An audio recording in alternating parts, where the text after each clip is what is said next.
Kali ini kita akan berbicara soal kelembagaan pedagang di pasar. Apa sih kelembagaan itu?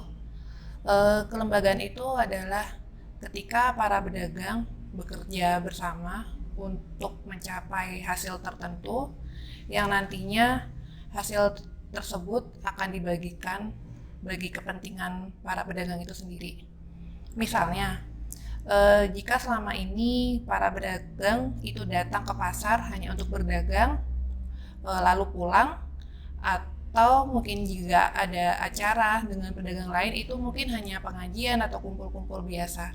Tetapi misalnya kalau ada kelembagaan pasar, para pedagang datang ke pasar itu misalnya untuk melakukan kerja-kerja pengelolaan.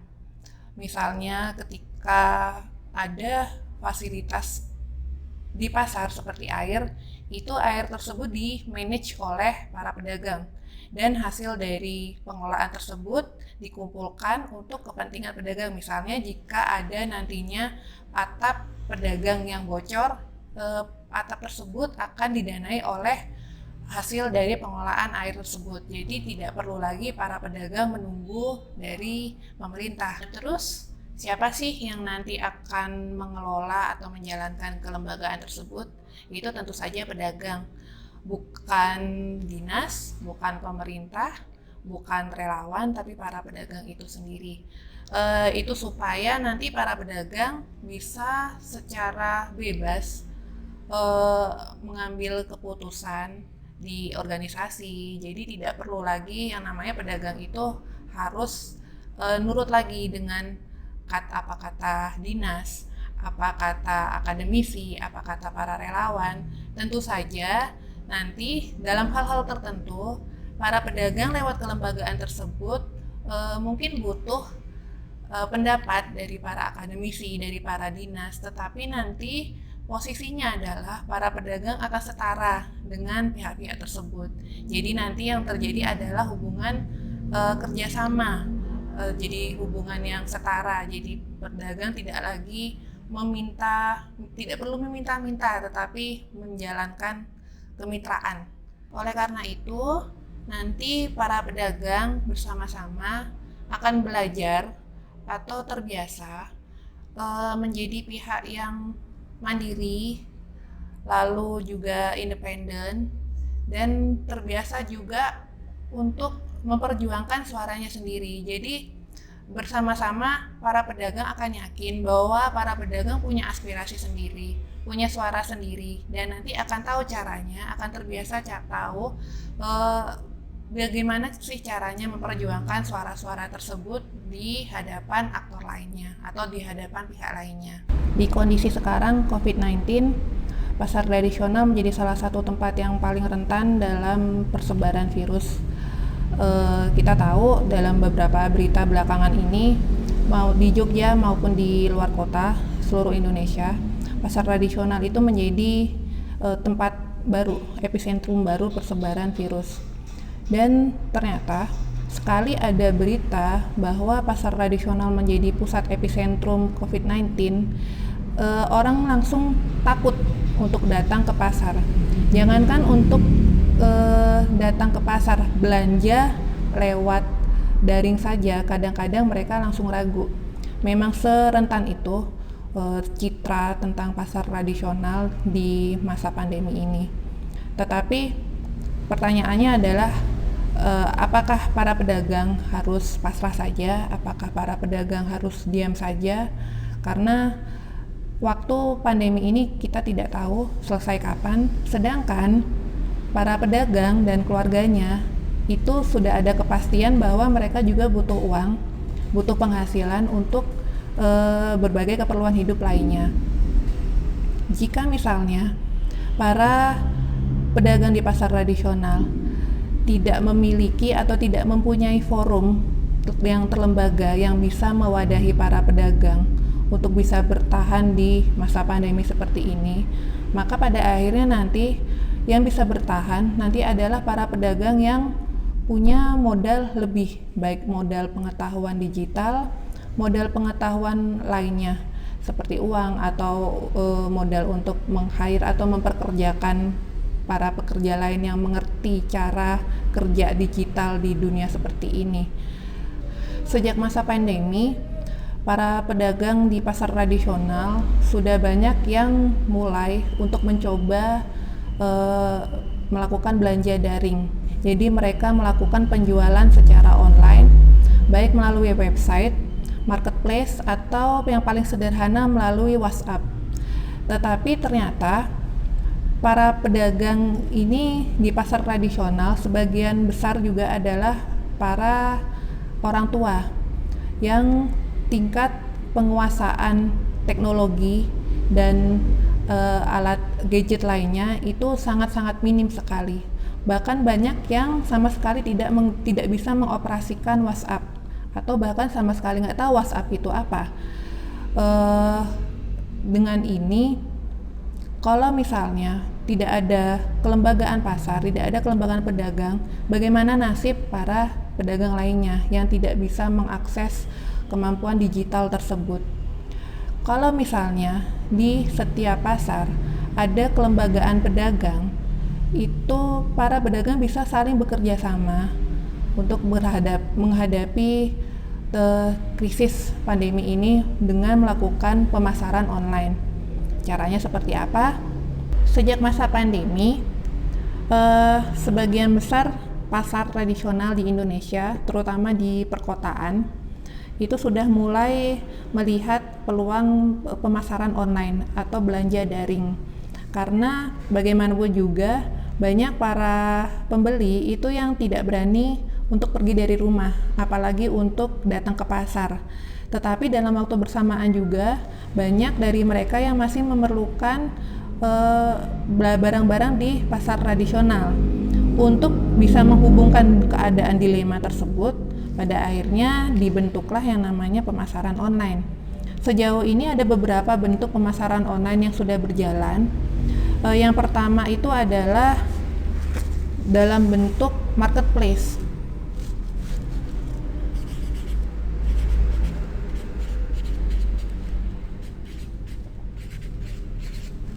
Ini banyak sudah difasilitasi oleh perusahaan-perusahaan terutama perbankan di Indonesia.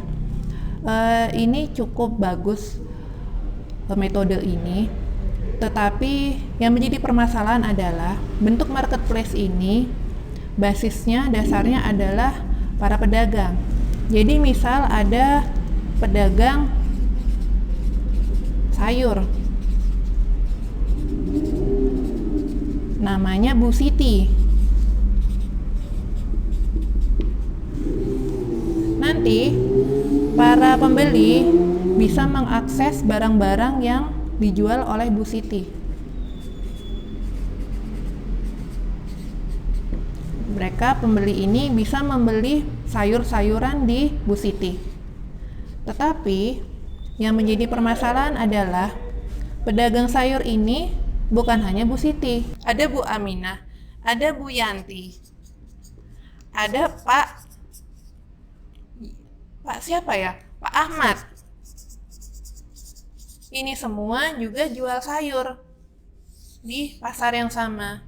Tetapi Bu Aminah, Bu Yanti, dan Pak Ahmad sama sekali tidak tahu apa itu marketplace.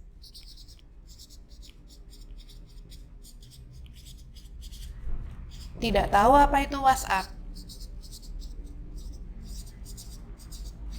Apalagi apa itu website.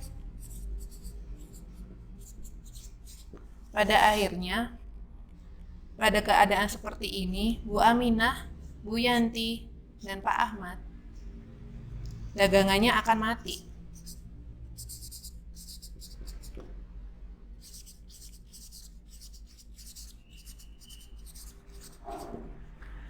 Apakah ini keadaan yang memang mau dibiarkan di pasar tradisional? Sesama pedagang pada akhirnya juga akan saling menyelamatkan diri sendiri. Padahal, jika suatu saat nanti pandemi ini selesai, sedangkan nanti yang bertahan di pasar tradisional tinggal adalah para pedagang yang bisa mengakses bentuk-bentuk digital tersebut, itu pada akhirnya nanti pasar tradisional tidak akan ada isinya lagi, tidak ada pedagangnya lagi. Yang pada akhirnya nanti sama saja para pembeli tidak akan kembali ke pasar tradisional. Karena pasar tradisional itu salah satu daya tariknya adalah keramaian para pedagang. Para pembeli bisa datang ke pasar tradisional karena pilihannya yang sangat banyak. Para pembeli bisa memilih belanja apapun di manapun dengan pilihan-pilihan harga yang ditawarkan. Jika misalnya keadaan ini dibiarkan, yang bisa bertahan di pasar tradisional di masa pandemi yang entah selesainya kapan ini, akan dibiarkan terus seperti ini, pasar akan mati, pasar tradisional akan mati. Jadi sama saja, pada akhirnya para pedagang di pasar tradisional juga harus saling menyelamatkan.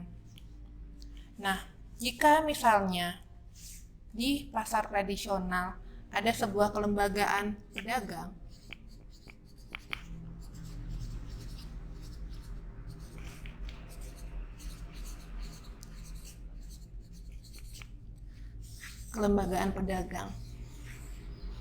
di sini para pedagang tidak akan jalan sendiri-sendiri. Pedagang akan punya forum. Ini adalah forum pedagang.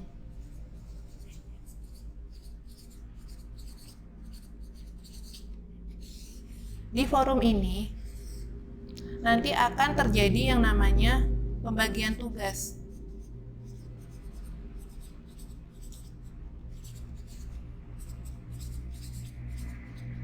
Jadi misal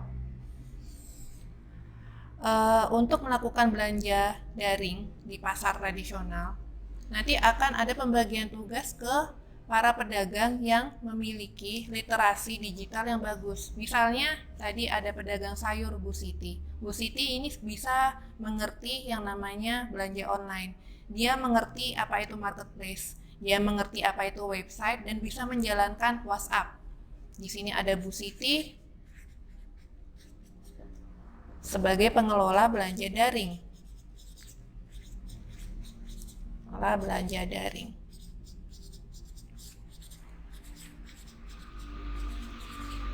Dan di sini dia akan dibantu oleh para pedagang lainnya yang nantinya akan memfasilitasi para pedagang lain yang tidak bisa mengakses dunia digital, yang tidak bisa mengakses apa itu internet, apa itu daring. Jadi nanti misalnya Bu Siti bisa menerima pesanan-pesanan dari para pembeli. Menerima pesanan dari pembeli,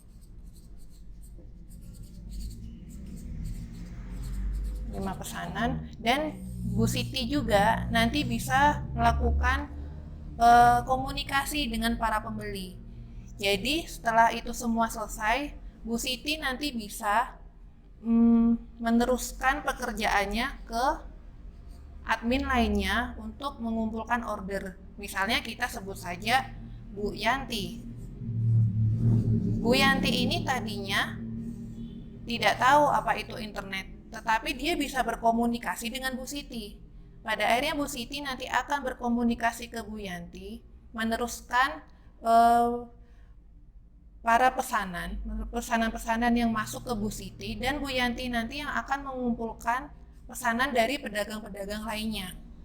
Nanti pedagang itu nanti bisa melakukan dengan metode acak atau metode bergilir.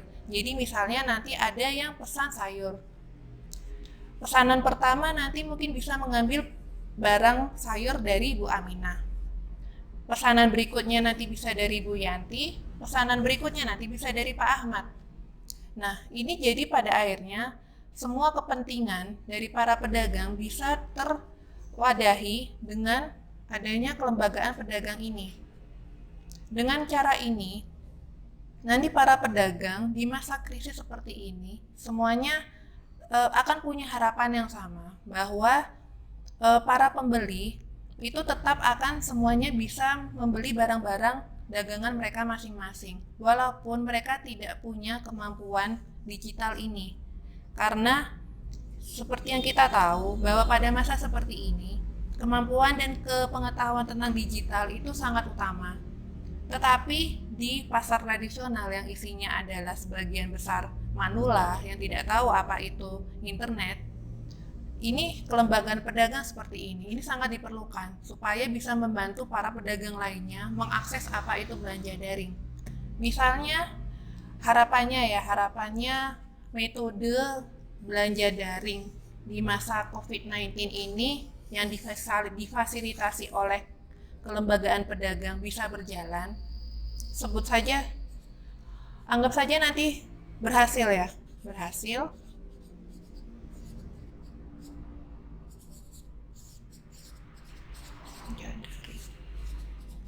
Maka keuntungannya adalah para pedagang sudah punya forum usaha yang tidak hanya tempat para pedagang hanya berkumpul, hanya mengobrol, tapi betul-betul forum yang memiliki nilai usaha yang dapat mengembangkan usaha semua para pedagang di satu pasar tradisional. Harapannya nanti akan ada yang namanya forum usaha pedagang. Nanti lewat kelembagaan pedagang di masa COVID-19 nanti diharapkan para pedagang sudah terbiasa untuk melakukan kerja-kerja pengelolaan usaha secara bersama-sama. Nantinya diharapkan kemampuan tersebut tidak berhenti di masa COVID-19 saja, tidak berhenti di masa pandemi. Diharapkan nanti akan bisa dilanjutkan dengan adanya kulakan bersama.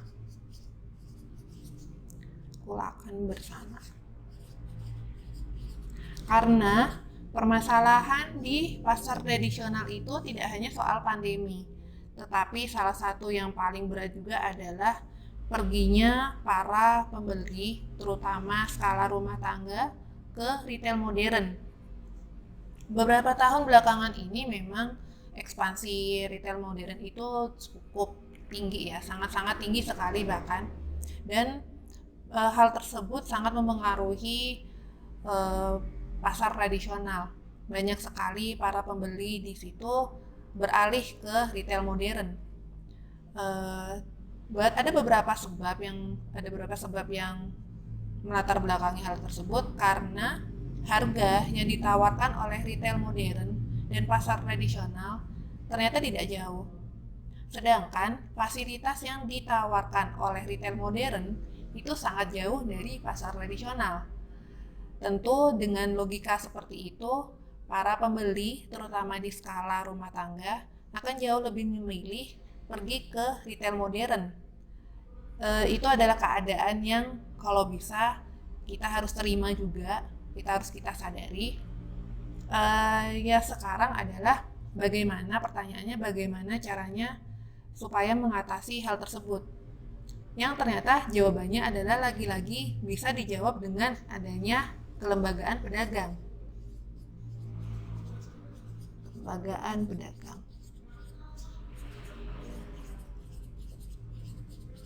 Tanpa adanya kelembagaan pedagang, para pedagang ini misalnya pedagang kelontong yang barang-barang seperti alat mandi, minyak, susu, kecap, dan lain-lain sebagainya, itu adalah barang-barang yang harganya tidak jauh beda dengan retail modern, atau bahkan harga di pasar tradisional itu justru lebih tinggi daripada di retail. Tentu saja sekarang kita tahu kenapa para pembeli pergi dari pasar tradisional dan beralih ke retail modern. Pertanyaannya, bagaimana caranya untuk menarik kembali para pembeli? Jika selama ini para pedagang itu membeli barangnya sendiri-sendiri, misalnya para pedagang kelontong 1, pedagang kelontong 2,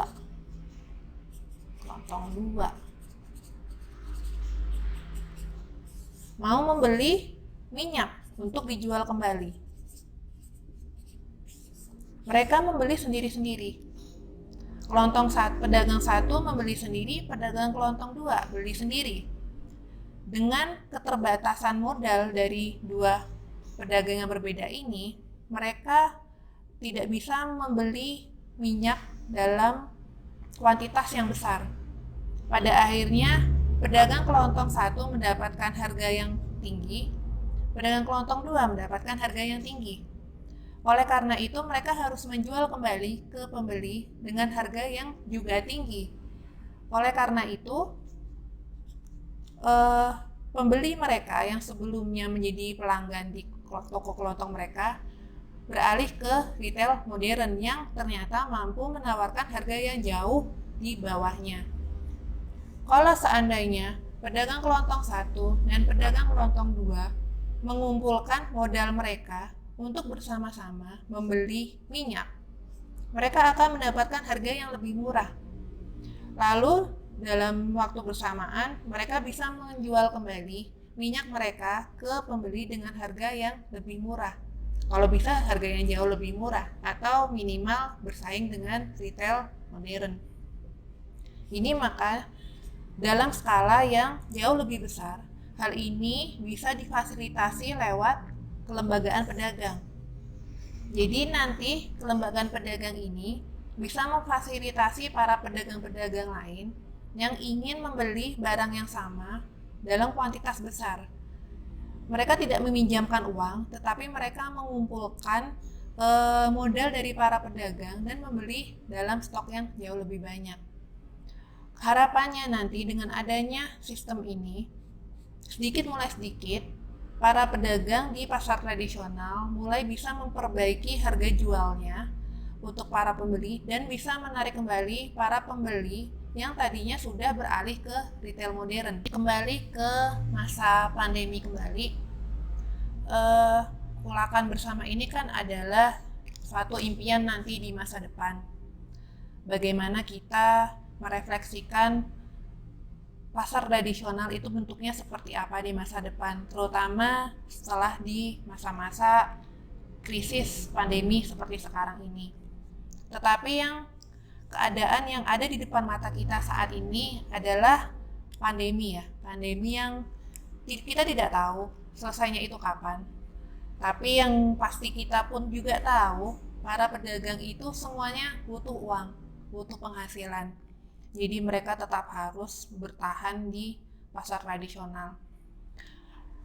Pertanyaannya adalah caranya bagaimana?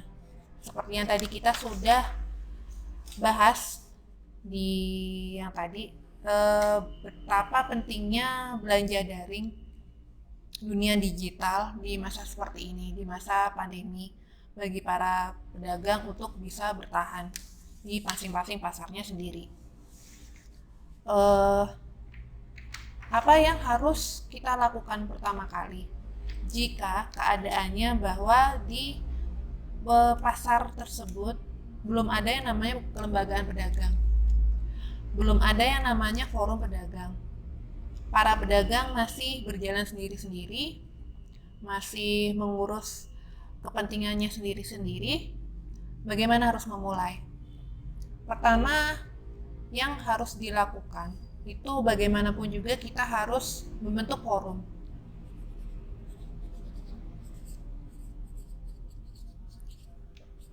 Memang betul, di masa sekarang kita harus sangat membatasi pertemuan fisik. Kita harus membatasi kerumunan. Tetapi dalam keadaan seperti itu, kalau bisa tetap diusahakan kita tetap membentuk yang namanya forum terbatas. Bukan terbatas orang-orangnya ya, tapi terbatas jumlahnya saja. Tapi di sini nanti kita harus perwakilannya harus bebas, harus semua para pedagang itu memiliki perwakilan di forum ini. Kita membentuk forum, di forum ini nanti para pedagang akan membicarakan apakah para pedagang saling setuju untuk membentuk yang namanya pembelanjaan daring di pasar mereka. Jika setuju, mungkin tidak semua para pedagang akan langsung setuju, tetapi di forum tersebut kita akan mengumpulkan para pedagang yang setuju untuk menginisiasi atau memulai terlebih dahulu belanja daring tersebut. Setelah kita menyetujui di forum tersebut bahwa para pedagang akan melakukan belanja daring atau pemasaran online untuk pasar mereka, selanjutnya kita di sini akan melakukan pemetaan kemampuan pedagang. Pemetaan keahlian ya, keahlian. Di sini kita akan berbagi tugas. Pedagang mana saja yang bisa menjalankan WhatsApp? Pedagang siapa saja yang memiliki HP yang bisa menunjang kerja-kerja belanja online tersebut?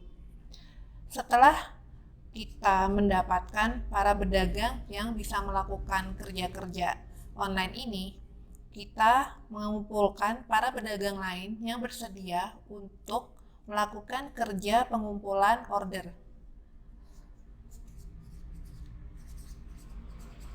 Pengumpulan order. Pedagang yang ini nanti akan membantu para pedagang yang melakukan kerja online melalui WhatsApp. Saya berbicara tentang WhatsApp ini karena WhatsApp adalah salah satu media yang paling sederhana yang bisa dikerjakan oleh hampir semua orang di Indonesia. Tidak butuh kemampuan lebih kalau mau membuat website, tidak butuh kemampuan lebih untuk membuat marketplace yang baru. Kita perlu hanya memerlukan web WhatsApp, tapi kita juga mengumpulkan para pedagang yang kemampuan digitalnya dan memiliki peralatan yang bisa melakukan komunikasi intens lewat WhatsApp ini. Lalu setelah itu kita memilih para pedagang yang bersedia untuk mengumpulkan order dari para pedagang yang melakukan komunikasi lewat WhatsApp. Setelah itu kita memilih para pedagang yang mau untuk melakukan pengiriman barang.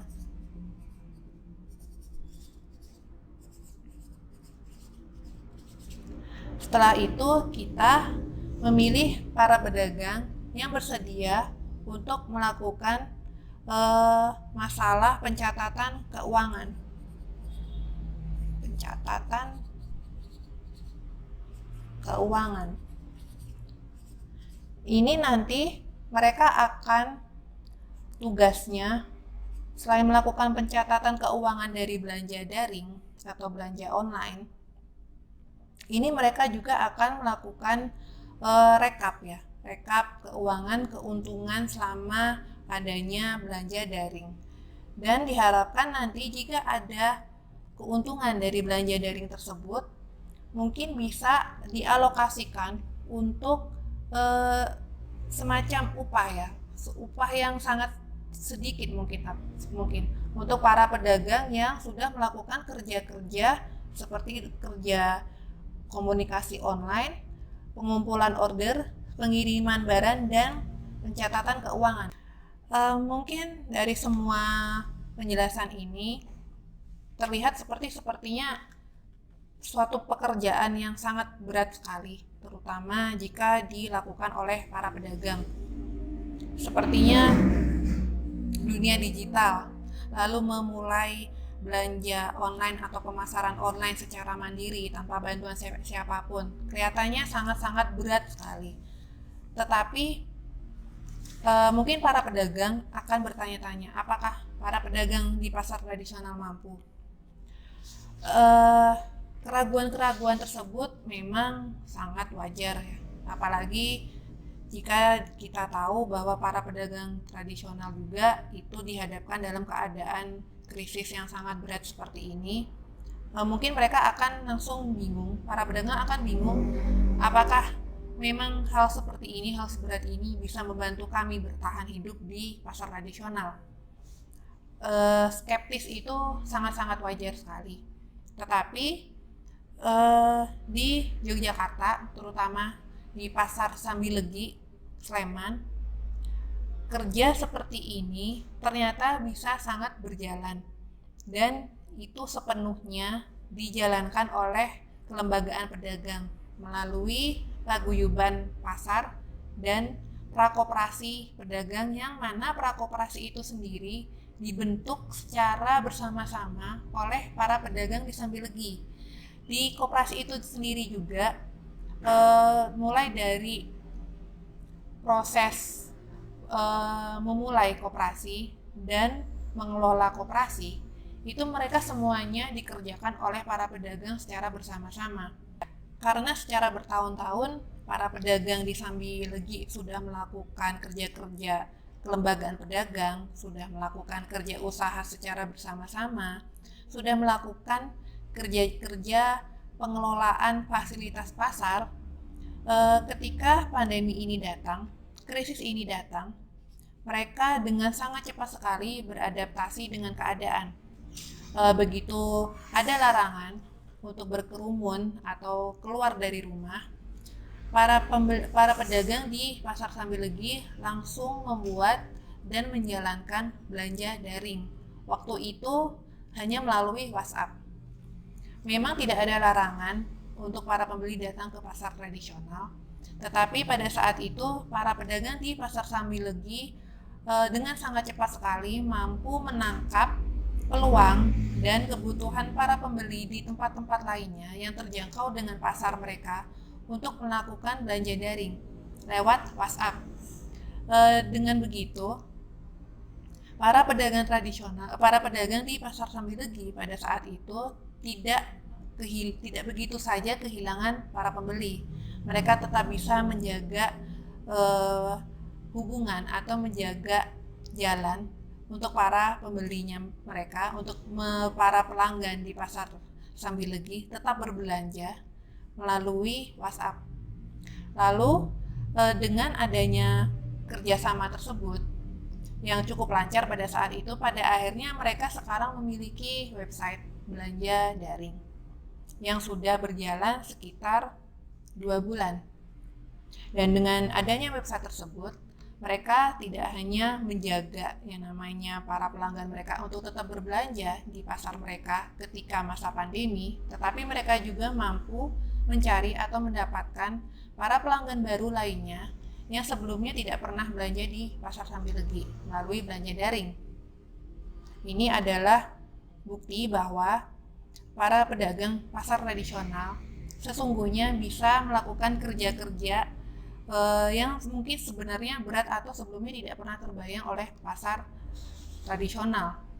Selama kuncinya adalah adanya kelembagaan pedagang di pasar tersebut yang bagaimanapun juga mungkin berat untuk dimulai, tetapi bagaimanapun juga harus dimulai dari satu titik, yaitu membentuk kelembagaan pasar sebagai forum para pedagang secara kolektif. Terima kasih.